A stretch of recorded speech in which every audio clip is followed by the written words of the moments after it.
Carpe diem.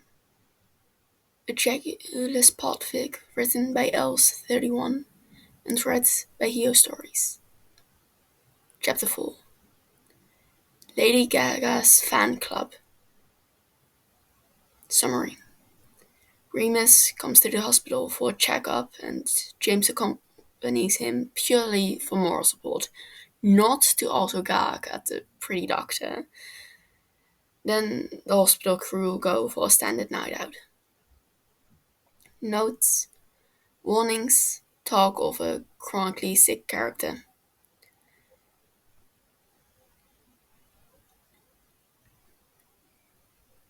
Chapter 4.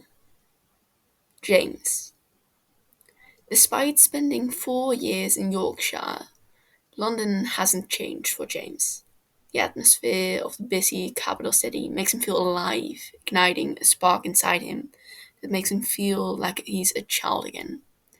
It brings a glintering spark back to him, even when it is busy with pavement pedestrians or gridlocked with traffic. He loves it because it's home.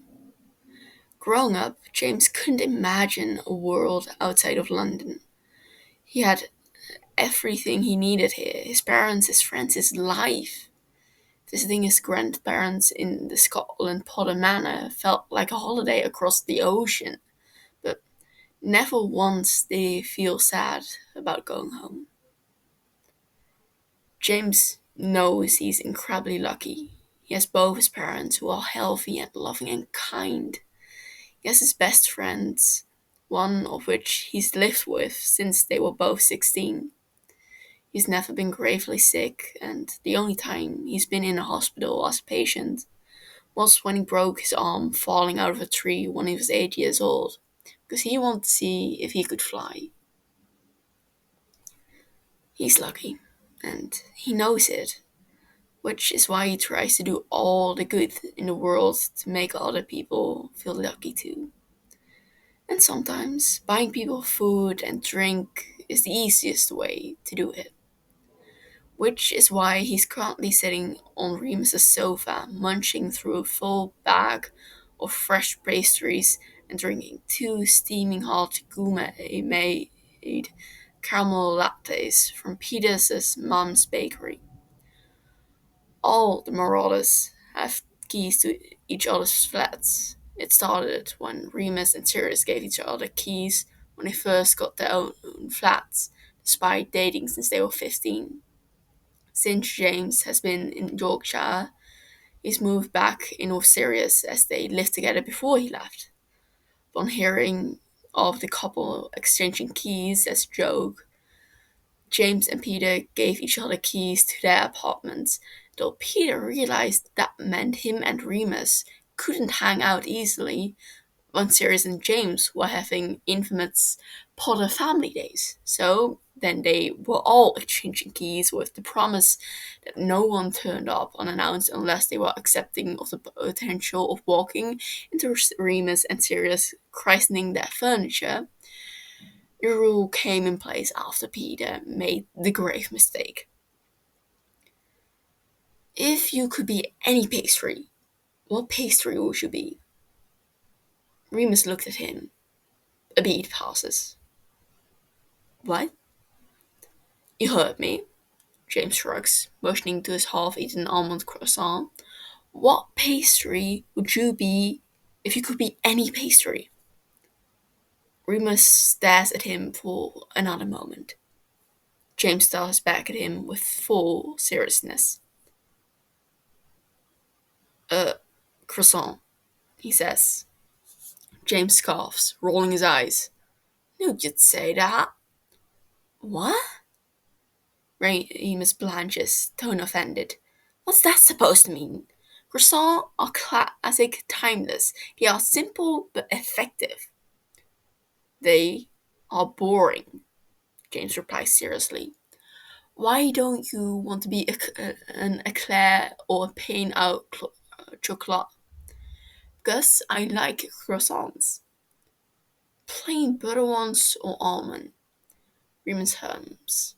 If I say butter, Are you going to continue to look at me like I'm a boring old man? You were reading a book when I turned up, James replies.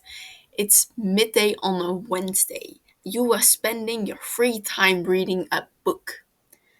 Your point, Remus shrugs. I like reading, you know this. Old man motives. James nods in affirmation. Remus laughs, shaking his head. Shut up, you pain out in my ass.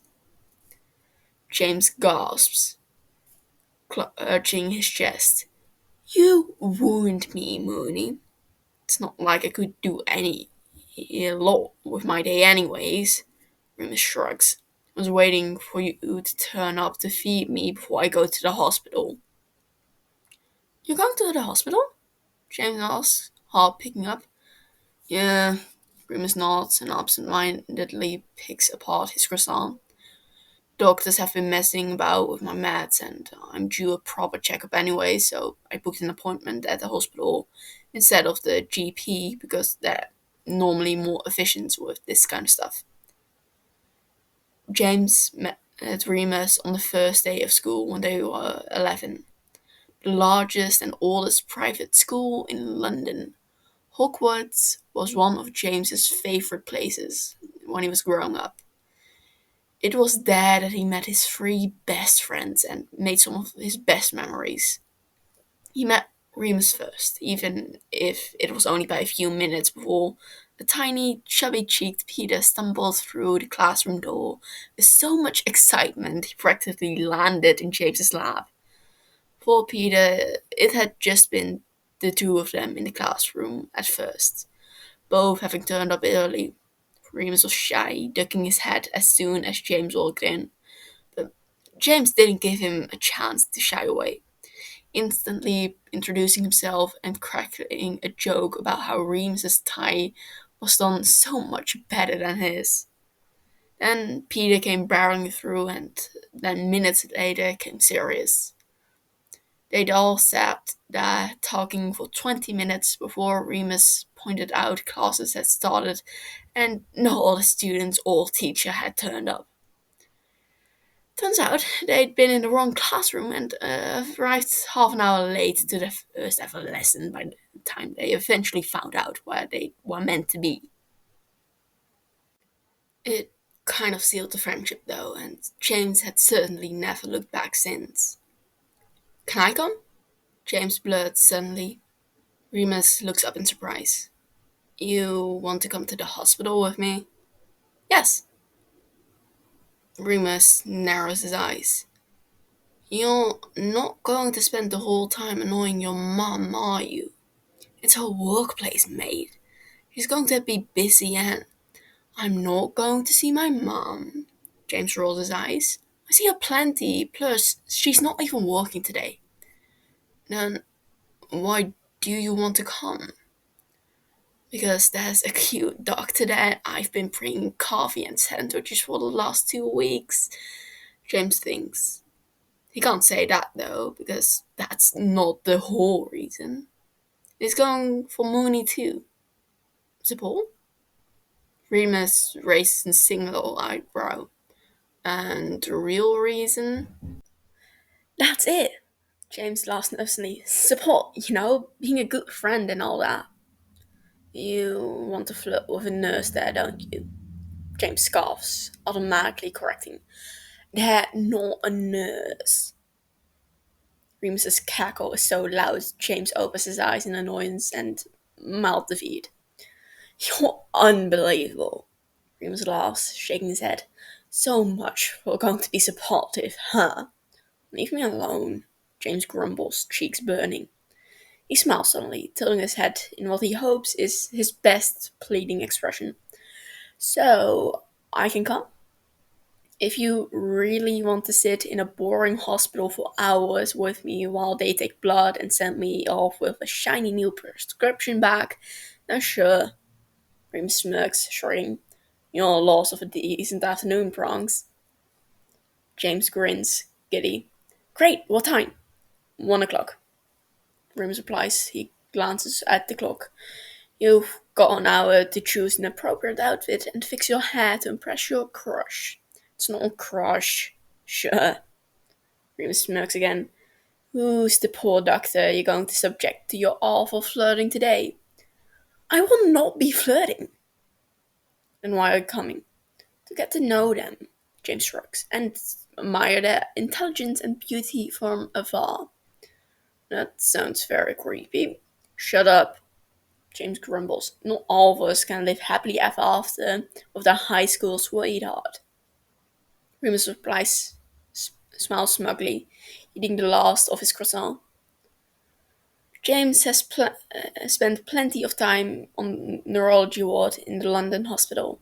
His mother has worked there for 15 years now, so James has visited her many times and also been to the ward with Remus since they became friends back in Hogwarts. Lots of the staff and people who knew him since he was 10 years old have resigned and left, and most of the new staff that have joined in the last 4 years don't know James since he spent 3 years in Yorkshire doing his studies to become a paramedic and then 1 year qualified on the road. He's taking a year off from it though, since Sirius has now qualified in his own art degree and moved back to London to be with Remus, and James missed being home with everyone, so he came too. He'll apply for London ambulance service soon. He doesn't doubt having lots of time off won't make him incredibly bored, but for now he's enjoying having time that isn't taken up with emergency calls and traumatic bloody car accident. The place has changed since his mother started when he was 15. Of course, as medical science has developed, so has the hospital, but the atmosphere is still the same familiar clinical setting.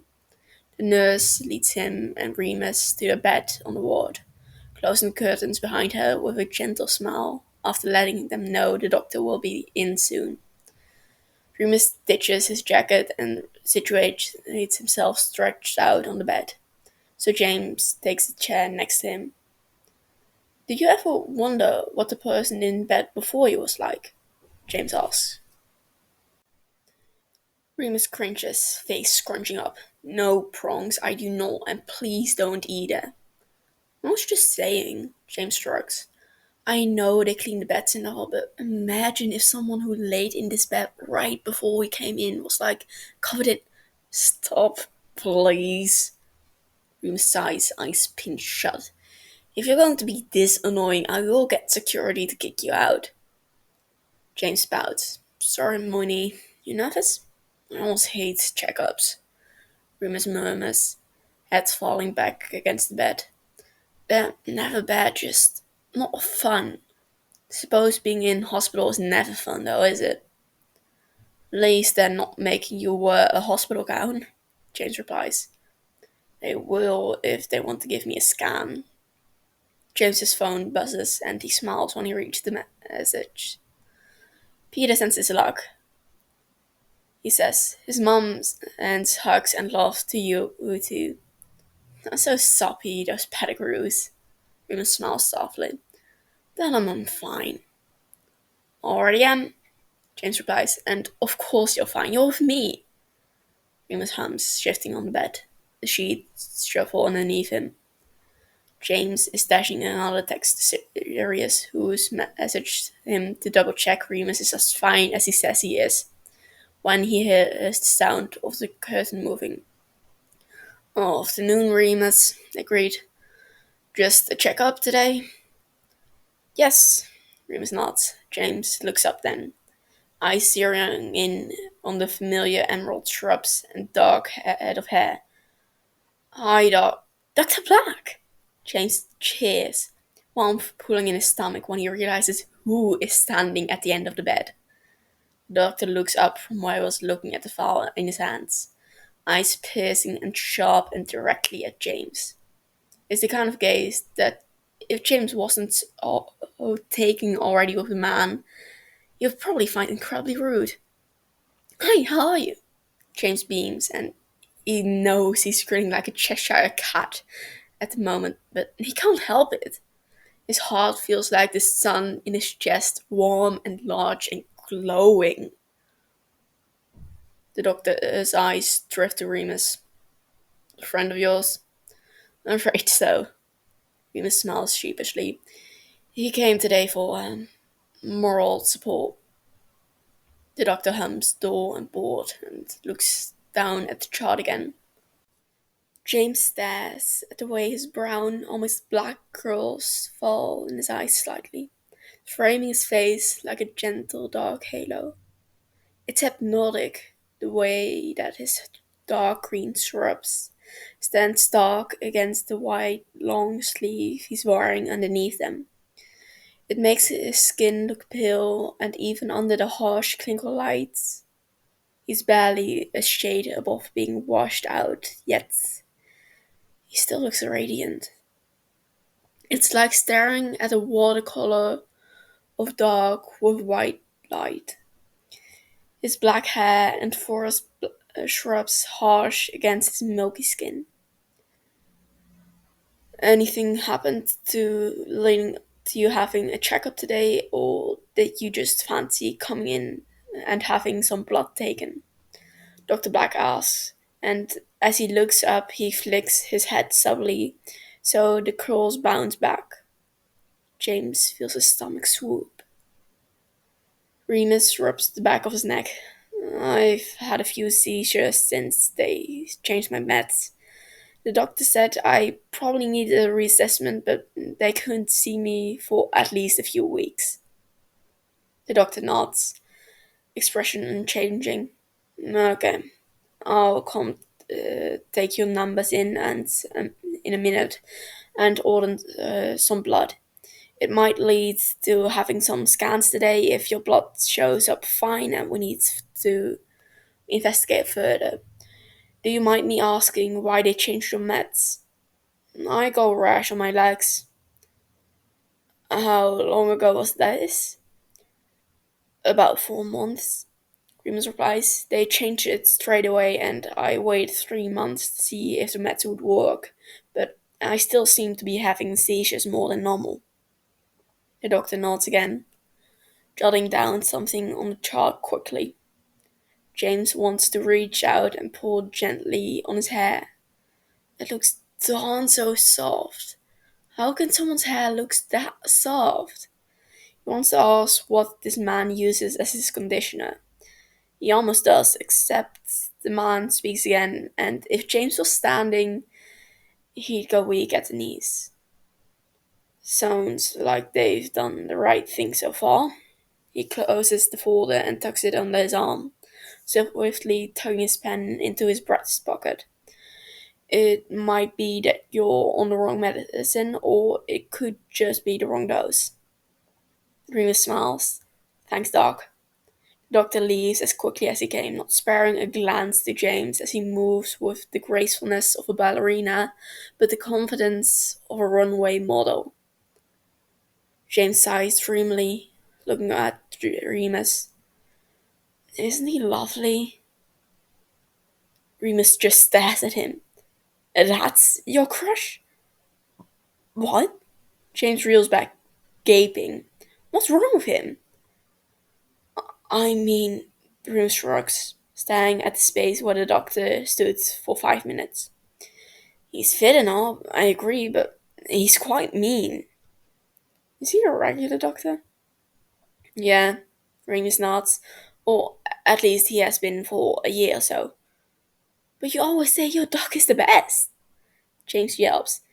Yeah, because he's the only person besides from your mum who doesn't look at me with bloody pity every time I come in. But he said at you like you're just breathing. You just breathing has personally offended him. James blushes, straying. I like it. He's got a hard exterior, that's all. Fuck's sake, Remus whispers, dropping his face in his hands. You can't deny as well, he looks great in those shrubs. James grins. Green is definitely his color. You're so whipped. Remus groans, head still in his hands. You don't even know this guy and you're already so whipped, Franz. I know him, James defends, and when Remus doesn't reply. Yes, I do. Remus laughs as he lifts his head. How many times have you met him? James feigns thinking for a moment, even though he knows the exact number of times he's coincidentally come into contact with Dr. Black. How could he forget? Each time is a clear memory in his mind, as if each have only just happened. I've accidentally bumped into him while I've been bringing my mum lunch about 6 times now, he admits. Remus cocks his head to the side. Accidentally. I like to consider it fate. I think others would consider it stalking. It is not. I'm not stalking, James sputters, feeling his cheeks burn. He's just very often on shift with my mom and they work together, so just happen to always catch him at work. Remus laughs. Next thing you know, you're going to be bringing him lunch too. James bites his lip. Oh, Remus murmurs, eyes growing wide. Oh no, Prongs, please tell me you haven't. He stays silent. James! Remus gasps, gaping. Prongs, that's. You. You bring him fucking lunch! He looks hungry, James whines. He always looks so shocked and surprised. Yeah, because a stranger is bringing him food at work. Remus almost shouts. Repeatedly, I might add. Keep your voice down. James grumbles hastily, eyes darting to the closed curtains. He might hear you. Remus chuckles darkly. That is the least of your worries at the moment, mate. I think you should be focusing more on making sure you don't get a bloody restraining order. You're so mean. James rolls his eyes. Stop taking the piss and leave me to my wooing. Wooing? Remus barks. Prongs. Do you know, even if he likes. He cuts himself off when the curtains swing back and a flash of dark green steps inside. Right. Dr. Black starts, placing Remus's file down on the table at the end of the bed. Ready? Remus nods, smiling. Always. James sits back in the chair, eyes stuck following the man as he steps around the bed, to wires and equipment attached to a pole on the bed. James feels transfixed at watching as the doctor swiftly wraps the blood pressure cuffs around Remus's arm. Within seconds, Remus is covered in small bits of equipment and wires, and Black is starting the machine. Wordlessly, the doctor scribbles down in the file again before he's taking off the equipment as fast as he put it on. All good? Remus asks. Black nods. Your numbers are fine. I'll take some blood now and get them sent off. Hopefully we won't need to do scans today, but I won't make any promises. It's okay, I don't mind. Remus sighs. I just want to get this sorted. I'm not surprised. The doctor smiles briefly, and James has to clench his jaw to stop himself from gaping stupidly at how pretty he looks when he smells.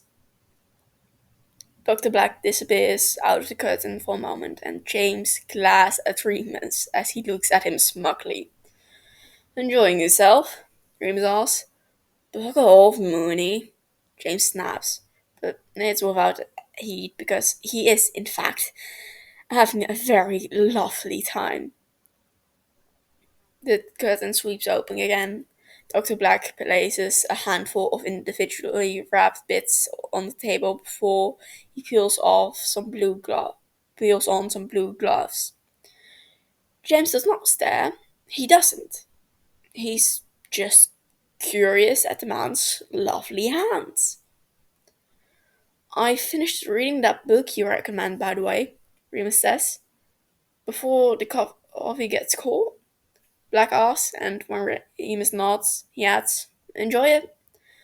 I've reread it 4 times, Remus admits, a small smile on his lips. That's the sequel now. Have you read it?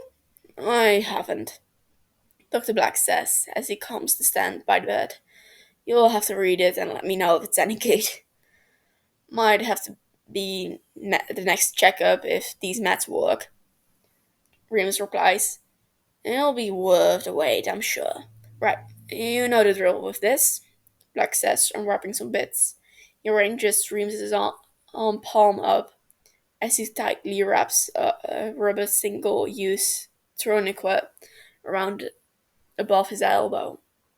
He taps Remus's in the forearm with the back of his finger for a few moments before he's reaching for the needle attached to the tube. James cringes, and it must be obvious because the doctor looks up from where he's bent over Remus's arm. Not good with needles? He asks. No, fine, thank you. James swallows. He's actually indeed not very good with needles unless he's on shift, and then not going into his friends. He doesn't understand it either. He can put 20 cannulas into patients all day long when he's working as a paramedic without an eye twitch.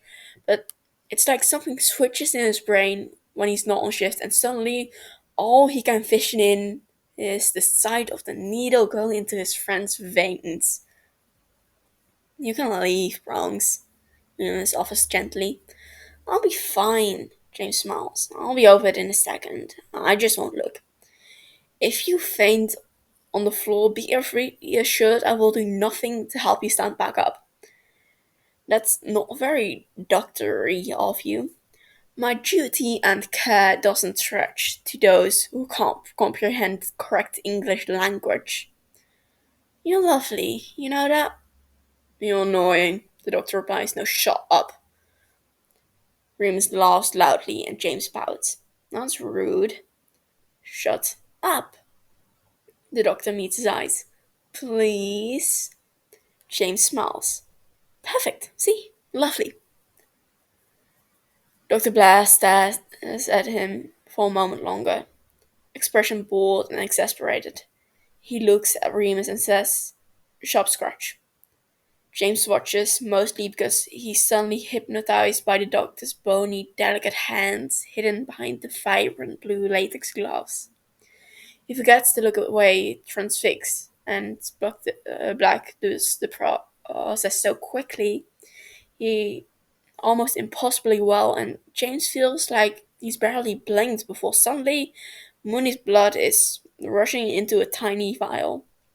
And then, as quickly as it was applied, the doctor is detaching the tubes and covering the cannula swiftly with white plaster.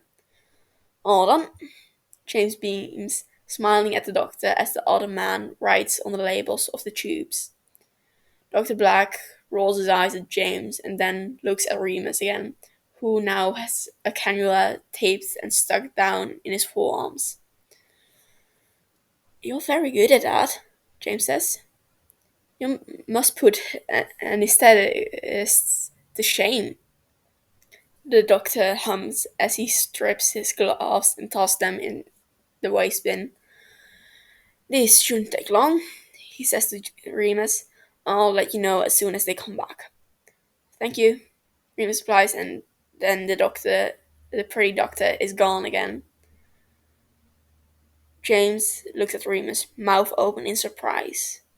You recommend each other books? Remus shrugs one shoulder. He has good taste. When I spent the night here about 6 months ago, he kept me company and we ended up talking about books. Why do you think I always go to the library after I've been here? James blinks dumbly. If the man wasn't lovely before, now he's just straight up adorable. I'm going to see if I can find my mum. James now is standing up. Be back in a minute. You said your mum wasn't working today? Remus frowns. James scratches the back of his neck. Oops, I was. Prongs, don't you dare go and annoy that doctor. Remus scowls.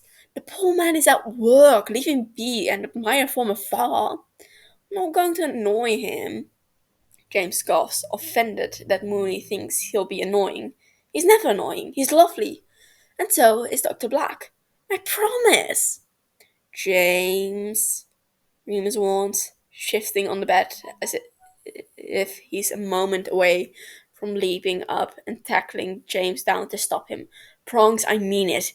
Don't worry, James sing-songs, hand on the curtain. You just rest, darling. James, for fuck's sake! Remus whines, but James isn't listening. He's moving through the closed sterile curtain and into the main area of the ward. Narrowly dodging a rushing nurse, James quickly strides towards the reception desk, where he can already spot the head of dark, perfect curls and a set of hunched green-clothed shoulders. James runs hastily hand through his hair, letting out a breath to ease the anticipation in his chest. Feigning carefreeness, James leans against the reception desk. "Hello, Dr. Black," he says. The doctor looks up, and James beams. The man truly is beautiful. Face structure as if chiseled from marble. Sharp cheekbones, strong pointed jaw, a delicate nose, and a hypnotic cupid brow lips. It's his eyes that capture James the most. A watercolor mixture between grey and green, swirled together like a rain cloud. Potter, the doctor sighs, eyes hooded as if he's incredibly bored. "Can I help you with something?" "Yes," James grins. "Actually, our something to do with Remus, I hope," the Dr. Black drawls, looking back down at the paperwork he's filling in. "Otherwise, you have to no other reason to be bothering me while I am working." James lets out a breath, stealing himself. "I was actually going to ask how you are." Dr. Black looks up, blinking twice. "How I am," he repeats slowly. "Yes," James replies. "How are you, Dr. Black?" The man stares at him for another long moment, blinking slowly as if he's surprised. James wonders how many times people ask him this question.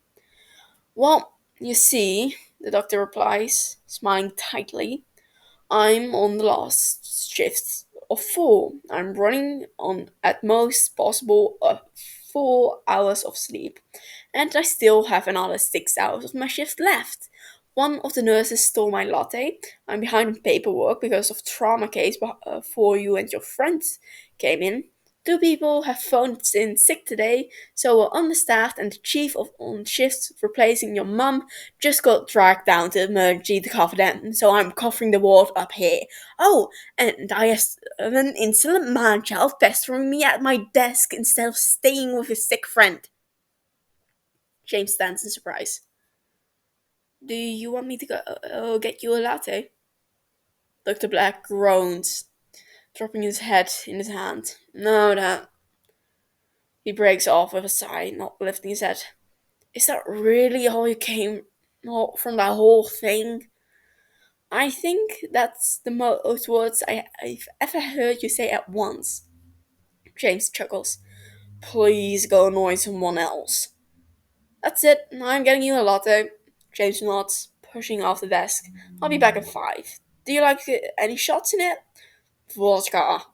The man grumbles into his hands. James stops mid-step. Did you just make a joke?" "Potter, I beg of you, please, for fuck's sake." "Going." James laughs. "One latte and snack coming right up." Black lifts his head, suddenly looks impossibly tired. It's fine." James interrupts, stepping away. "I was going to get something for myself and Remus anyways." The doctor huffs. "That's clearly bullshit." "Hey, we have to eat too," James beams. "You got 10 minutes to finish your paperwork, then I'm coming back up to keep you company." It's only when he's halfway down to the cafe in the elevator that James' phone buzzes. "Remus, 14:05. Where have you gone? Has Dr. Black murdered you and stuffed your body in a freezer?" James, 1405. Nope, still very much alive. I'm getting a latte and a sandwich because he's stressed. Want anything? Remus, 1406. You are a dangerous level of whipped, Bronx. I'm actually very concerned. Stop mother henning a grown man. James, 1406. I'm not mother henning him. He's overtired and almost stole his latte. I'm just being nice. Remus, 1407. You're being desperate. Remus, 1408. Can I have chai latte and bacon rolls, please? James, 1408. Only if you stop teasing me about the cute doctor. Remus, 1409. I'm content with starving. The queue for the cafe takes long enough that James is away from the ward close to 20 minutes by the time he gets back up. As he approaches the reception desks, he sees Dr. Black on the phone, a serious expression on his face. He normally looks like that, James has observed, concentrated and calculating, eyes sharp and hair wild, as he anxiously runs his hands through it several times a day. James wouldn't mind also running his hands through it. The doctor doesn't look up from where he's resting on his elbows, one hand cradling the handset phone against his ear. Yeah, Jenny is ready for discharge. If you give me half an hour, I'll get the papers ready and help him organize the transport. Then you can set up your guy up. Can you send me over all his paperwork? And did you say it was C8 you think was damaged? Dr. Black pauses as the person on the phone replies, his eyebrows slowly climbing up his forehead. His eyes scan something on the screen at the same time.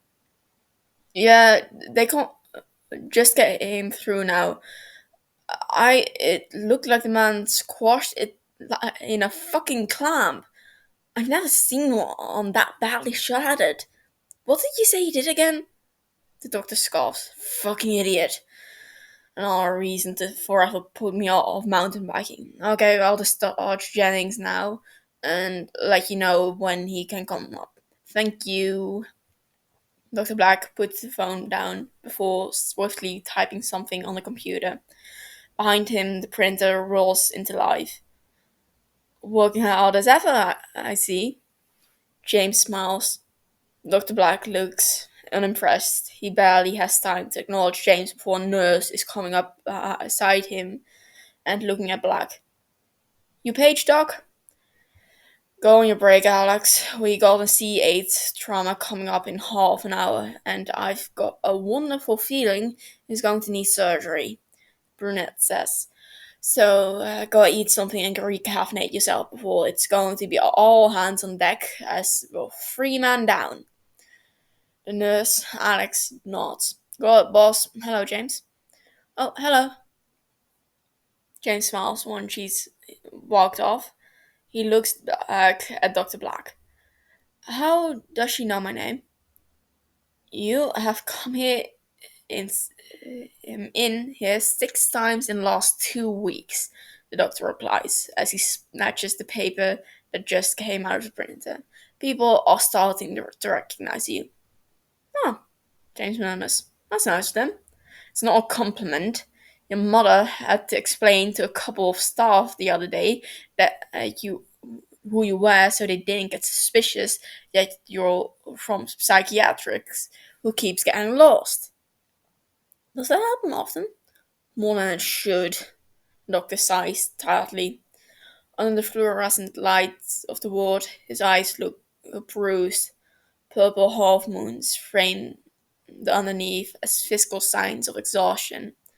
It makes James's chest clench as he is overwhelmed with a strong urge to wrap the man in a blanket and carry him to the nearest comfy bed. We have a couple of regulars that like to come here and chat to the staff. One of them hits on your mother quite often. Yeah, James grimaces. They flirt with you too. They do, but not as badly as you do. Do they also bring you lattes and sandwiches? James grins, holding up the bag. No, the doctor replies. One of them tried to give me a handjob once, though. What the fuck? Never a dull day on neuro, man replies nonchalantly, seemingly without thought. He takes a sip of the coffee James has put down. He pauses in putting it down, eyes snapping at the cup, and then up to James. What the fuck is this? Caramel latte. James shrugs. Like it? Black rolls his eyes. What happened to people just enjoying the taste of coffee? I figured you were the type of guy to pretend he doesn't like sweet things to keep up the whole dark, brooding, and intimidating going on, when on the inside you're really just craving something sweet. The doctor stares at him like he's grown a second head. You don't know me. James blinks, smiling slowly. No, I don't, but am I wrong about the sweet thing? Yes, Dr. Black replies without a beat. Very wrong. I hate sweet things. Oh. James tries to up his shoulders from slouching in the feet. Sorry, do you want me to get you a regular? Nah, the man has shaken his head. Don't be ridiculous, it's tolerable. James smiles, having a strong feeling he actually got the order and assumption about the doctor correct. Tolerable is good enough sometimes. The doctor rolls his eyes again. Thank you for the coffee and food. Remus's blood should be coming through any minute, so I'll be in to see you both in a bit. Perfect, James chirps, beaming. He makes his way back to Remus's spot, sparing a glance over his shoulder to watch Dr. Black stand beside the bed of a middle-aged woman. Slipping through the curtain, James is thrumming with energy. Hello, my darling. He smiles at Remus, who's still laying on the bed on his phone. I got you a chai latte and bacon rolls as your order. Are you finished harassing the pretty doctor now? Remus asks, taking the bag and placing his phone down. Only because he's busy with all the patients. James sighs happily as he sits down, taking a tentative sip of his own drink. He said he'll be in a second. Apparently your results should be coming through. Reckon you're going to be able to contain your drooling whilst talking to me? Remus grins. If you keep on, I'm going to start reciting all the cringy memories of when you were pining over pads at school. James grumbles around a mouthful of bacon roll. Remus grimaces. Well, there's no need for that. Good. Pipe down then, lover boy. Turns out, Remus's blood came back, and Dr. Black has already decided what medication he wants to put Remus on. But to be on the safe side, he's organized for Remus to have a quick MRI just to cover his back. James stays in the cubicle while Remus is wheeled off in a chair to get changed and scanned. He texts Peter, scrolling through his phone and undoubtedly bored by the time Remus is wheeled back. All good? James asks. Remus nods. Done, at least. Black says he's happy with the scans and is sorting the prescription now. James smiles and squeezes his hand. You alright? Remus shrugs his shoulder. He looks tired, worn out. James feels bad suddenly, because he'd forgotten in his excitement of seeing and speaking to Dr. Black that his friend was going through yet another medical hurdle in his lifelong condition. Remus has had lots of checkups before. He's been to hospital for way worse than blood tests and an MRI scan, but every time James knows it takes a toll on his friend. The checks out seem to emotionally wear him out more than the seizures themselves. It's almost like a calm but cold reminder that after 20 years of his diagnosis, he's still suffering the effects of something programmed wrong in his brain. The first time James saw Remus's epilepsy was before his condition was even revealed to the marauders. They'd been friends for 4 weeks and were playing on the field during lunchtime at school. James remembers tagging Sirius, who instantly dove to chase Peter and ended up tackling him to the ground when they both tripped. James was laughing so hard he has tears in his eyes when he heard a groan beside him. He'd only glanced over his shoulder, but when he did, his heart had dropped to his stomach. James had never seen an epileptic seizure before that day. He thought Remus was dying when the boy collapsed on the floor, limbs locked, thrashing and making gurgling noises. James remembers crying. They all were, by that point, screaming for help.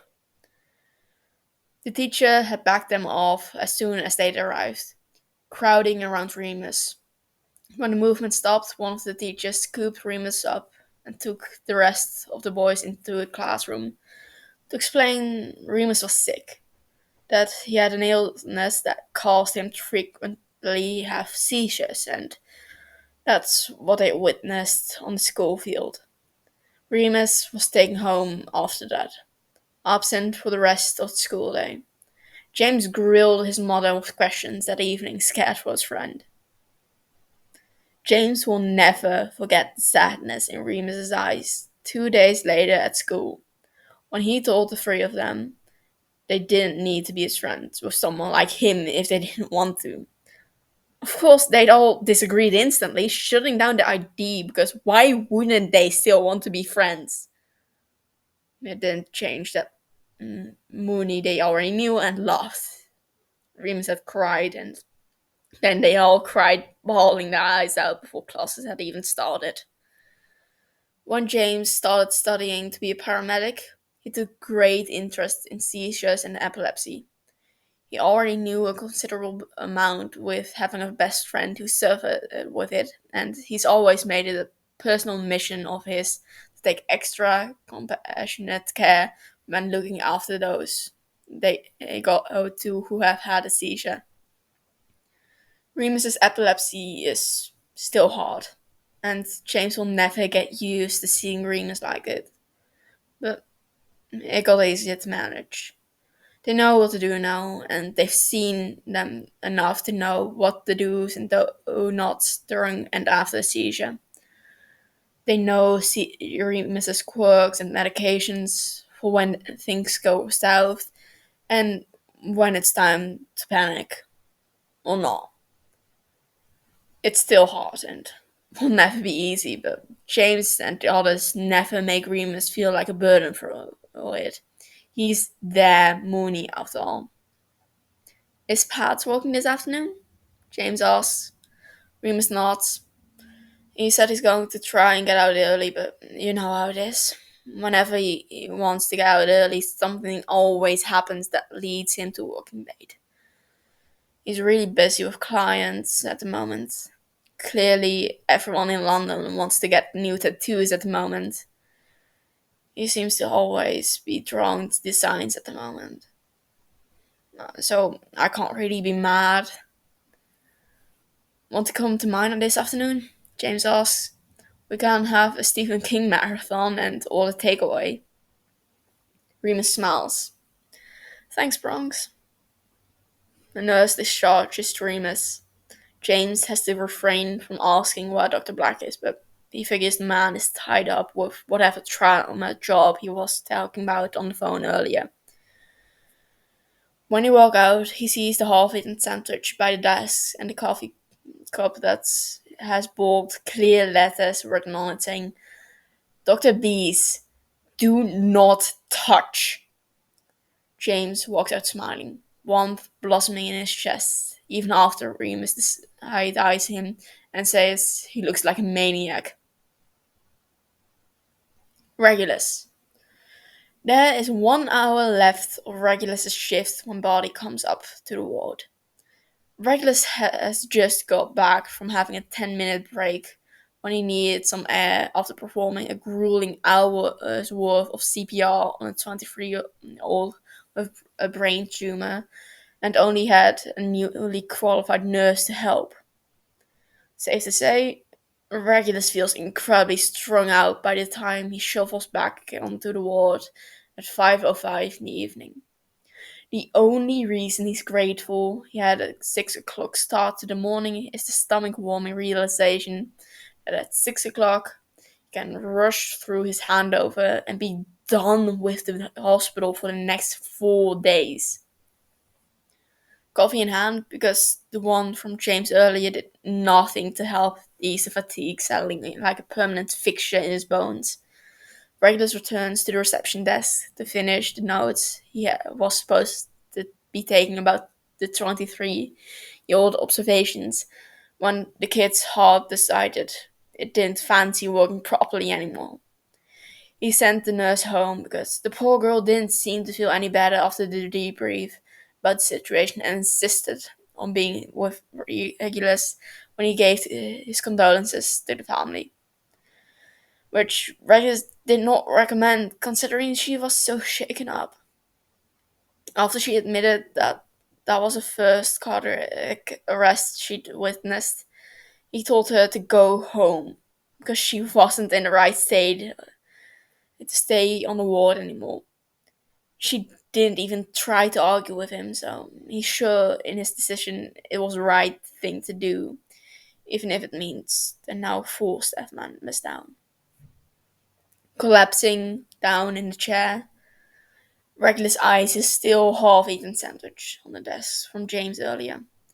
Knowing he doesn't have the appetite to finish it anymore, he tosses it in the bin with a sigh and logs onto the computer. Regulus will never admit it, but he does rather enjoy it when James comes into the ward. Since the first time he spoke to Regulus, the man has come in at least 5 or 6 times since. Every time with the excuse he's come to see Euphemia, but the last few times he's brought double the coffees and food as usual and instantly gives half to Regulus. Regulus does shamelessly enjoy free coffee, especially when it's being gifted by a pretty boy with gloss and ridiculous hair. James is just quite relentless. He's insisted on spending time with Regulus whenever he comes in, and even seems satisfied with just standing at the reception desk with him while Regulus works, just so they can share each other's polar opposites company. Regulus also had no idea that Remus was friends with James, so that was quite a surprise when he found Potter sitting beside Remus this morning. Regulus has been Lupin's regular doctor ever since he qualified on the ward, and he's one of the few young regulars that Regulus doesn't mind coming in. For someone so young and having been dealt like a shit hand practically his whole life, Regulus is refreshingly pleasant as a patient.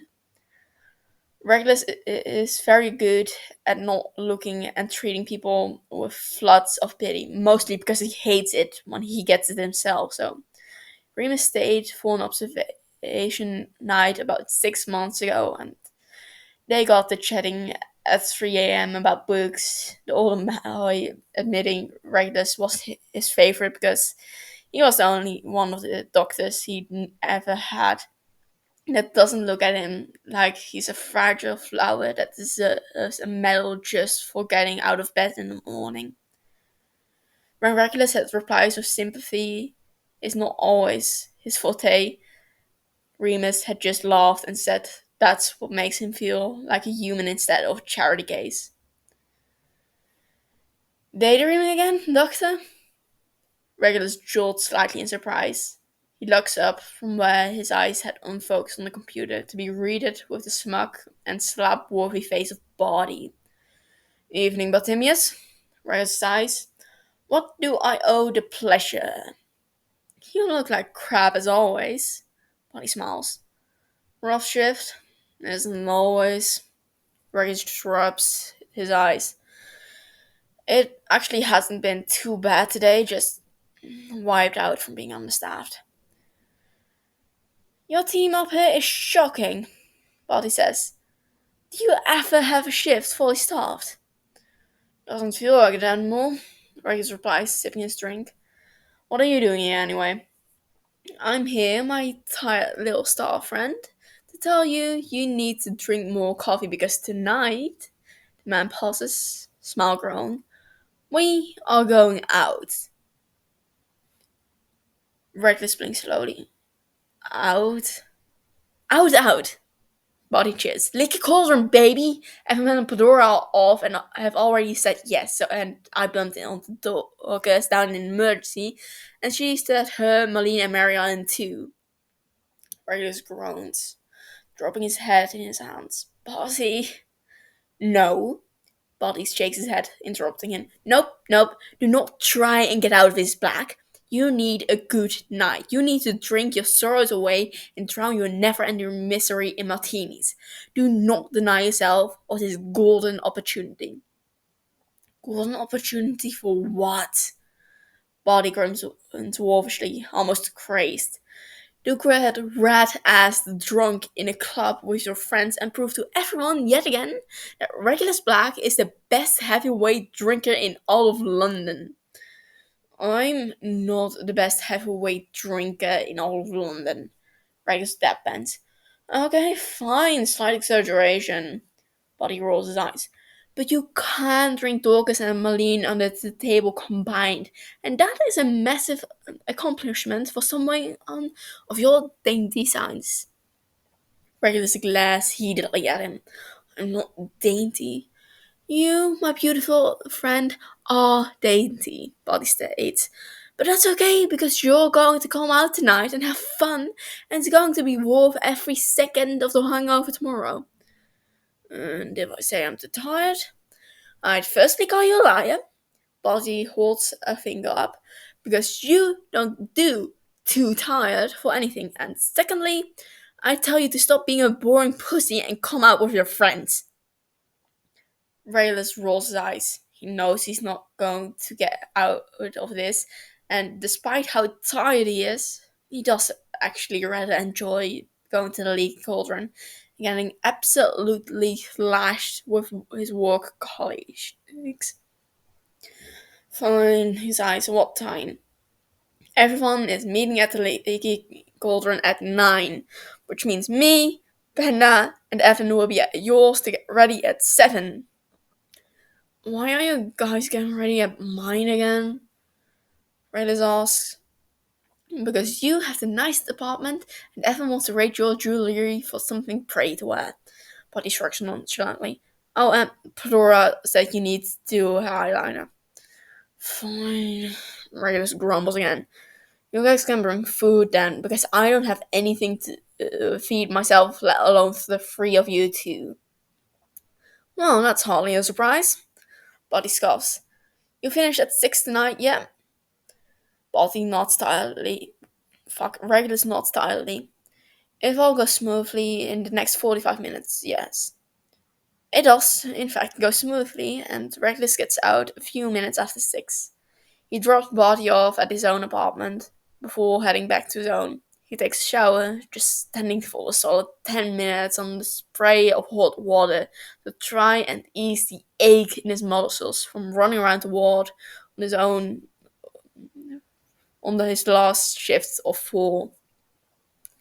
Rice tries his best to not let his mind wander as he's shampooing his hair, but he can't seem to stop his thoughts from trailing over and over again to Jane's stupid Potter, and his contagious smile and ridiculous round glasses, and this laugh that seems to make it feel like the whole world stops moving. When Regulus gets out, he feeds Sylvester and is drying his hair when he hears the front door open. My beloved, Body sing-songs loudly, we are here. Regulus tosses the towel on the bed and steps out of his room, sock-clad feet padding into the main room.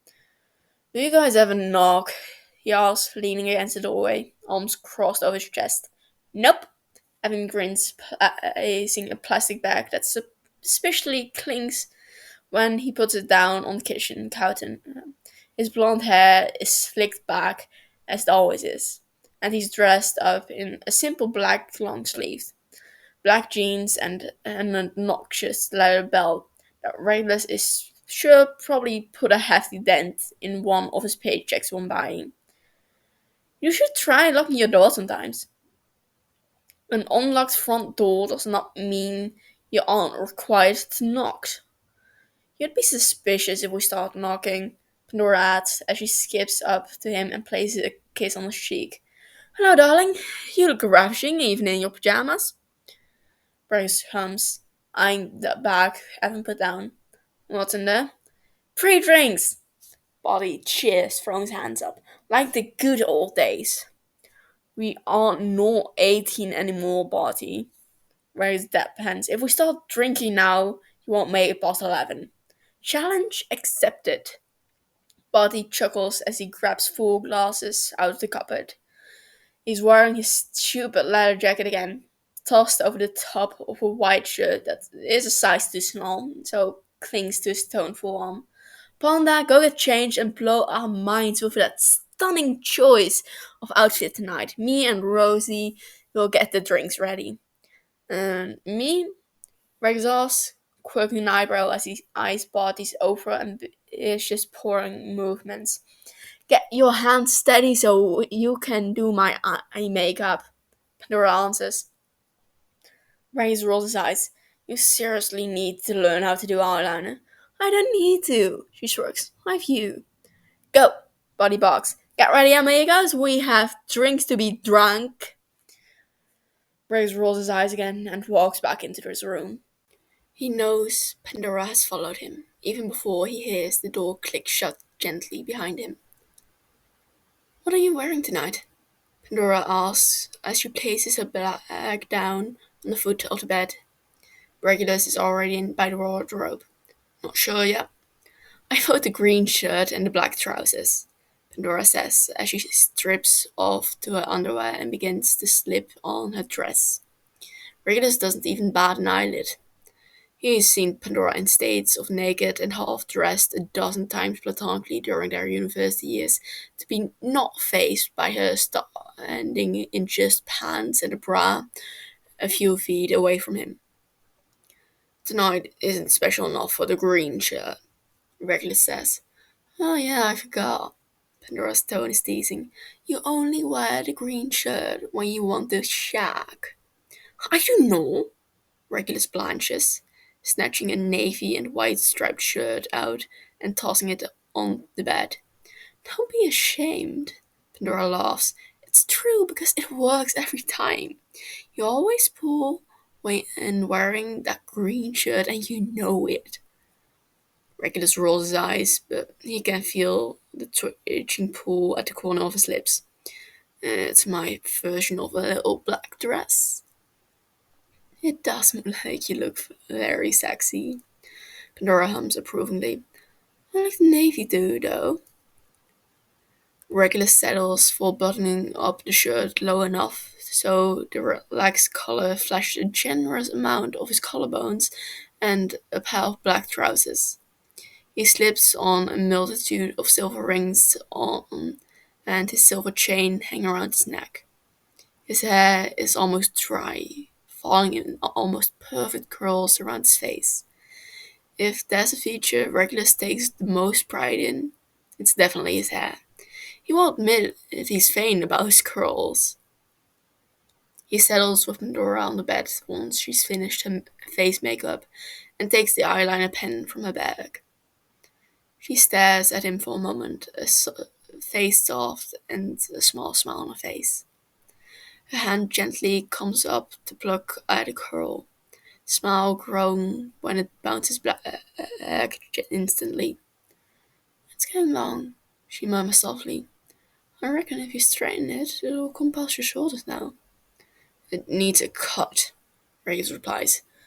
I prefer it like this, she says. Makes you look softer. Regis rolls his eyes playfully. Don't move or I'll get ink in your eye. Yes, sir. He's done one eye when the bedroom door opens. His eyes flick to see Evan at the door. Wreck my star, can I? Take your pick, Rosie. Regulus replies, already knowing Evan is going to ask to borrow silver to wear. You know where it is. Angel. Evan smiles, bouncing in the room and diving straight into raiding his jewelry box collection. You know, Rosie, you could afford everything in that box and have your own. Pandora laughs. You could afford it even before you graduated. Why would I do that? But I can just borrow Reggie's. Evan grins as he claps a necklace around his neck. Regulus rolls his eyes. Am I just a source of favors and possessions to you people? Yes, Body answers, appearing in the doorway. Rosie, come on, I pull the shots. Save some for us. Pandora shouts as Evan and Body go crashing out of the room. She rolls her eyes. It's like babysitting children. Can I do the other eye now? Regulus huffs. It's going to ruin the look if you go out with one finished eye. Yes, Pandora giggles. Please do. Regulus sits back when he's done, looking between both eyes. He nods, satisfied. Drawn to perfection, Dr. Black? Only to be worn by radiant midwife student Miss Fontaine? Pandora giggles again, leaning to kiss him on the cheek again. She cups his face, eyes twinkling. Thank you, mon ange.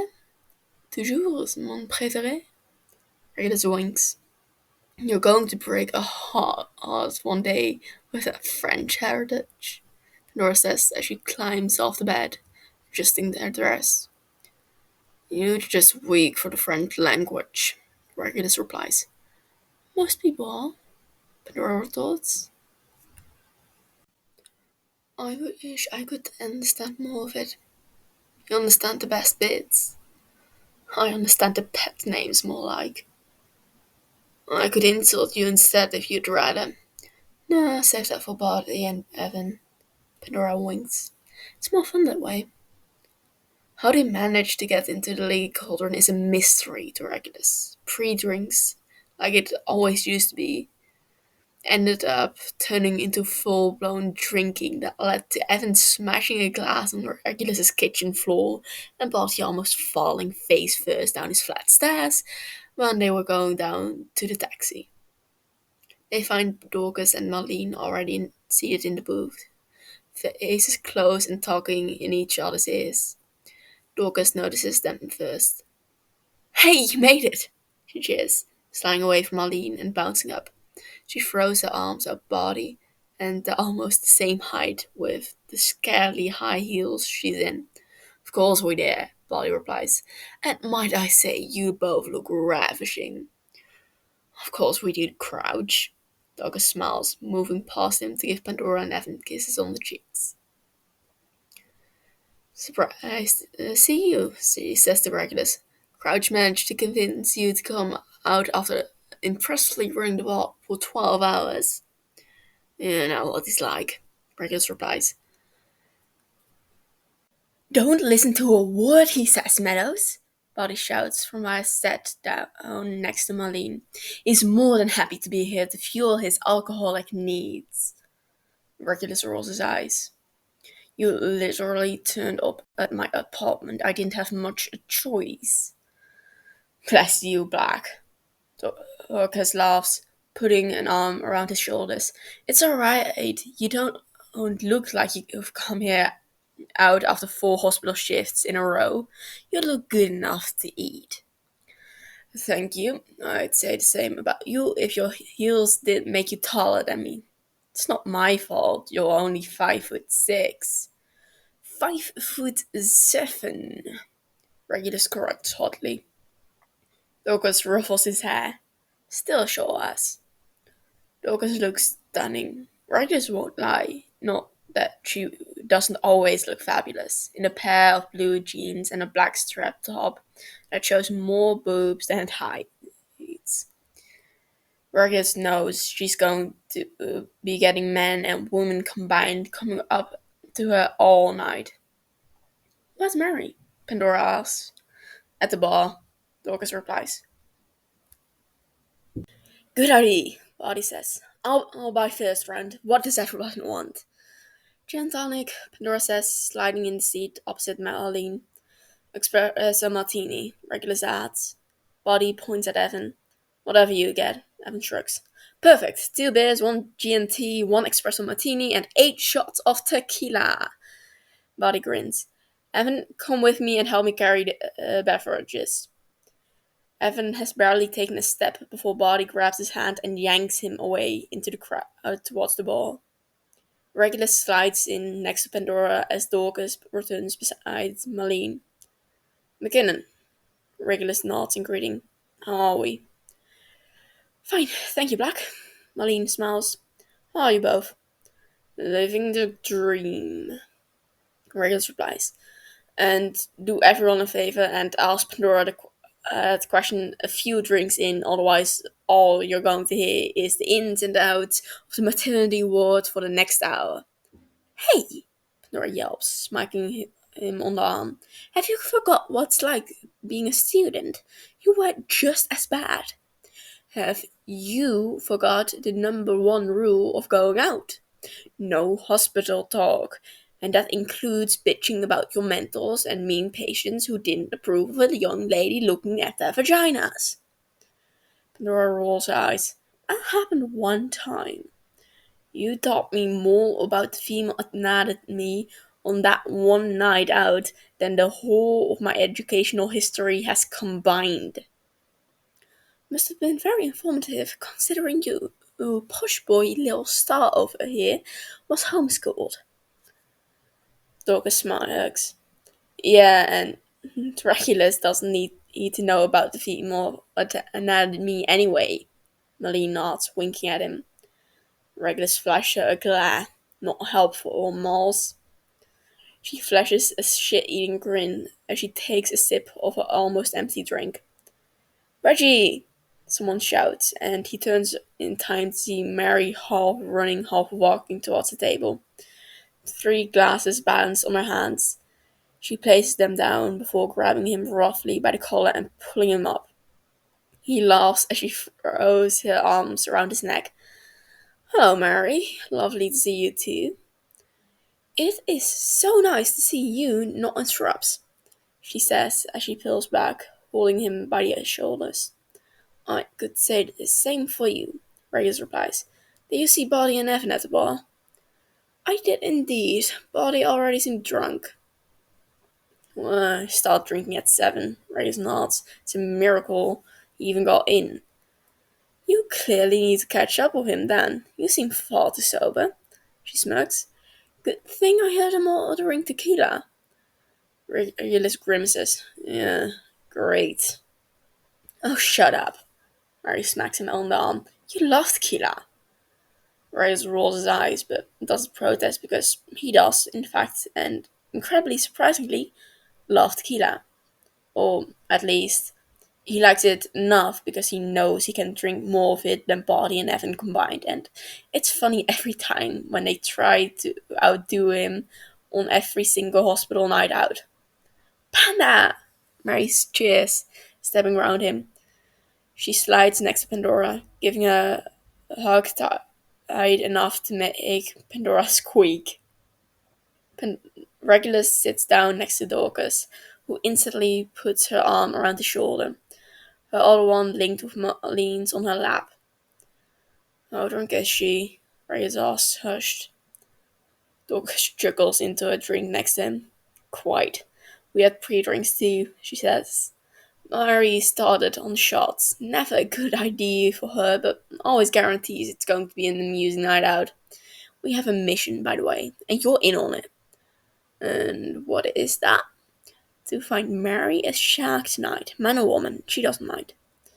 Ray's nods. Got it. Get Mary a shark. Here's your drink, you sluts. Party suddenly appears, setting down 4 glasses, quickly followed by Evan with a tray of shots. The 4 of them pick them up, holding them up while Barty shouts, 2 doctors, anesthetists, and midwife students. 7 rounds of drinks and an uncountable amount of tequila shots later, and Regulus is laughing so hard he has tears in his eyes and feels like his ribs are about to tear from his muscles. Next to him, Dorcas is laughing so loud it's almost drowning out the music of the club, and Evan is moments away from falling off his chair in fits of giggles. You did what? Malene shrieks as she recovers from almost spitting out her drink. Don't make me say it again, Polly whines, dropping his head on the table with a painful thud. Why haven't we heard about this before? Mary cries. We've known you three for 2 years. You have never mentioned this. Truth or dare in university was brutal. Evan chuckles, straightening himself on the stool at the end of the table. I still can't believe you didn't back out of it. It was Regulus's fault, Body screams. He was the one who dared me. Riley shrugs. You didn't have to. The forfeit was to go to class the next day in Pandora's modest night dress. Body exclaims. Regulus! That was pure evil. Marlene laughs. Regulus smiles proudly. Pandora shakes her head at him. Remind me to never play truth or dare with you people. What did the teacher say? What do you think he said? Baldy shouts, flaying his hands. I tried to give him a fucking lap dance. I had to go for a meeting with the course directors and plead my case that I was just a drunken mistake. Dorcas throws her head back and howls. The only reason they didn't kick me out was because I was a first year, Buddy adds.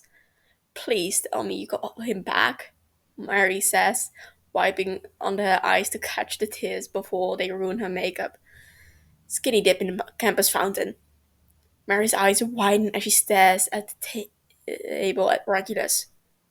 Did you do that? Regulus shrugs again and takes a tentative sip of his drink. All I'm going to say is that the water was fucking cold. Not the ideal date to get in the middle of January. You guys are doctors, Malin cries. What would London hospitals say if they had any idea what you're like? Hey, Evan chides. We don't do that anymore.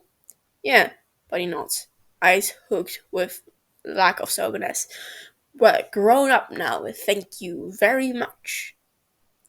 Speaking of being grown up, can everyone finish their drinks please, because Lady Gaga is currently playing and it's unacceptable that we are still sitting down, Pandora says.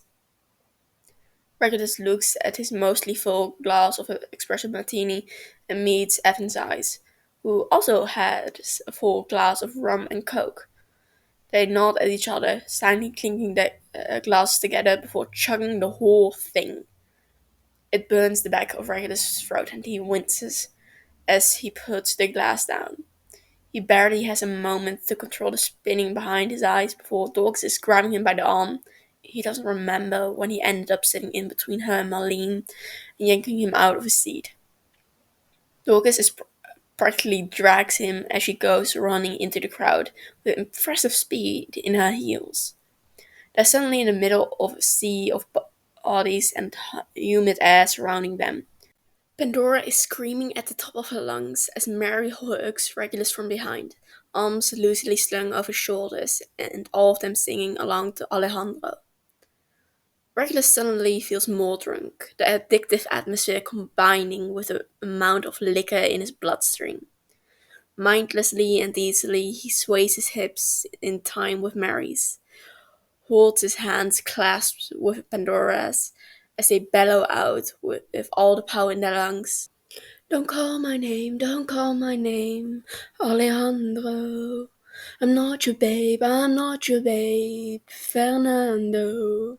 Don't wanna kiss, don't wanna touch, just smoke my cigarette, hush. Don't call my name, don't call my name, Roberto. He grinds with Mary teasingly. He spins with Pandora like they're the only ones in the room. He jumps with Evan and Barty like they're at a rave. Him and Dorcas sing Love Game with enough passion to give Lady Gaga a run for her money. He does more shots at the bar with Marlene. He slides back into the booth with Dorcas and Marlene to find Mary some eye candy to take home. They succeed with an attractive ginger girl who Mary seems besotted with the moment they start dancing, like they're characters out of a Dirty Dancing. He makes out with a guy at the bar who buys him a drink, talks to them dirty in slurred French before swiping his free drink and making his way back to the dancing circle the rest have formed. He drunkenly kisses Dorcas and Marlene on the cheeks when they leave early. But it's another hour before the rest of them stumble out. He skips ahead with Medora, arms linked and screaming Abba at the top of their lungs. They welcome Dora home first. Then the three of them break apart with unsteady hugs and drunk laughs that echo in the sleeping city. It takes Regulus longer than normal to get home. He's drank so much he can barely walk in a straight line, and the few flights of stairs to his apartment feel like the Tour de France. He's seeing double when he finally gets his key in and falls through a door. When he lays down on the bed, he strips his clothes and tosses them on the floor. His body feels like it's floating and the room is spinning, but it doesn't matter because hospital nights are the best. He knows he'll regret it tomorrow, but at the moment, his body feels on cloud nine. Regulus's phone buzzes on his nightstand, and he barks a drunken laugh when he reads the notification. Body has changed the group chat name to Lady Gaga's fan club.